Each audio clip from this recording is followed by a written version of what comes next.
پرانے وقتوں کی بات ہے، ایک گاؤں میں یہودی رہتا تھا۔ اس کی ایک بہت ہی حسین و جمیل خوبصورت بیوی تھی۔ اللہ تعالیٰ نے اس کو بے انتہا دولت سے نوازا ہوا تھا، لیکن وہ بد نصیب انسان اللہ کو ماننے سے انکاری تھا۔ وہ لوگوں کو دکھانے کے لیے اپنی دولت غریبوں میں تقسیم کرتا تھا۔ ایک دفعہ ایک بزرگ اور اس کا شاگرد گدھے پر سوار ہو کر اس گاؤں سے گزرے۔ جب اس یہودی نے اس بزرگ کو دیکھا تو اس نے سوچا اس بزرگ کو اپنی مہمان نوازی دکھائی جائے۔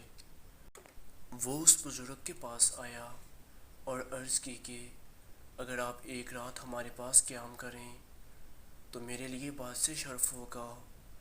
تو بزرگ نے کہا میری منزل کہیں اور کسی مسلمان کے گھر ہے۔ تو یہودی نے کہا کہ میں انسان نہیں ہوں، آپ میرا دل توڑ رہے ہیں۔ وہ بزرگ اس کی باتوں سے اس کے ساتھ چل پڑا۔ وہ یہودی اس کو گھر لے گیا اور ان کے لیے اپنی بیوی کو کھانا بنانے کا حکم دیا۔ اس کی بیوی بہت بدکار عورت تھی۔ اس کو ہر وقت دوسرے مردوں کے ساتھ زنا کرنے کے علاوہ کوئی اور کام نہیں تھا۔ یہودی نے ان کو علیحدہ کمرے میں بٹھا دیا اور تھوڑی دیر انتظار کرنے کے بعد کھانا حاضر ہوا۔ جیسے ہی بزرگ کی نظر سالن پر پڑی تو بزرگ نے کہا میرے دوست مجھے غیبت کرنی نہیں آتی، کیونکہ اگر میں آپ کے پیچھے کوئی آپ پر بات کروں گا تو یہ میرے لیے بہت بڑے گناہ کا باعث بنے گا۔ میں آپ کے سامنے بات کر رہا ہوں کہ یہ گوشت کتے کا پکا ہوا ہے۔ اس کے بعد جب روٹی پر نظر پڑی تو اس نے کہا یہ روٹی جس عورت نے پکائی ہے وہ عورت 9 ماہ کے حمل سے ہے۔ اس کے بعد اس بزرگ نے کہا کہ تم اپنے باپ کی اولاد نہیں۔ اس یہودی کو بہت غصہ آیا کہ یہ بزرگ کیا کہہ رہا ہے۔ تو اس بزرگ نے کہا پہلے تم اپنی باتوں کا اقرار کرو، پھر میں تمہیں ان کی وجہ بتاؤں گا۔ تو وہ یہودی اپنے گھر گیا، اپنی بیوی سے پوچھا کہ تم نے سالن کس چیز کا بنایا تھا۔ پہلے تو اس کی بیوی مکرنے لگی، لیکن جب اس نے سختی کی تو اس نے کہا تمہاری مہمان نوازی سے تنگ آ گئی تھی۔ میرے سامنے کتا کھڑا تھا، میں نے اس کو ذبح کر دیا۔ پھر یہودی نے اپنی بیوی سے پوچھا روٹی کس نے پکائی ہے؟ اس کی بیوی نے کہا ہماری اس نوکرانی نے بنائی ہے جو 9 ماہ کے حمل سے ہے۔ اس کے بعد وہ اپنی ماں کے پاس گیا اور کہا کیا میں اپنے باپ کی اولاد نہیں؟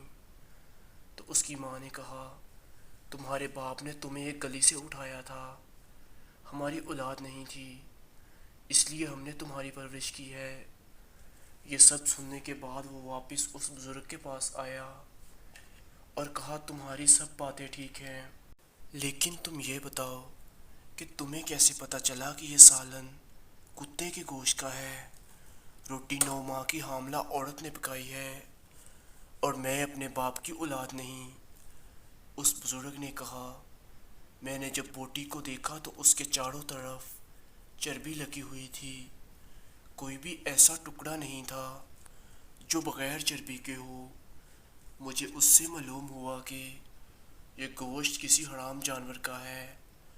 اس کے علاوہ جب میں نے روٹی کو دیکھا تو روٹی ایک طرف سے باریک تھی جبکہ دوسری طرف سے موٹی۔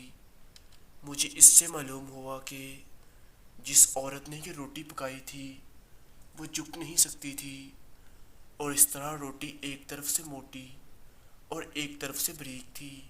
اور جو انسان ایک بزرگ اور اس کے شاگرد کو کتے کا گوشت کھلا سکتا ہے، ایک 9 ماہ کی حامل عورت سے روٹی بنوا سکتا ہے، وہ انسان اپنے باپ کا کیسے ہو سکتا ہے؟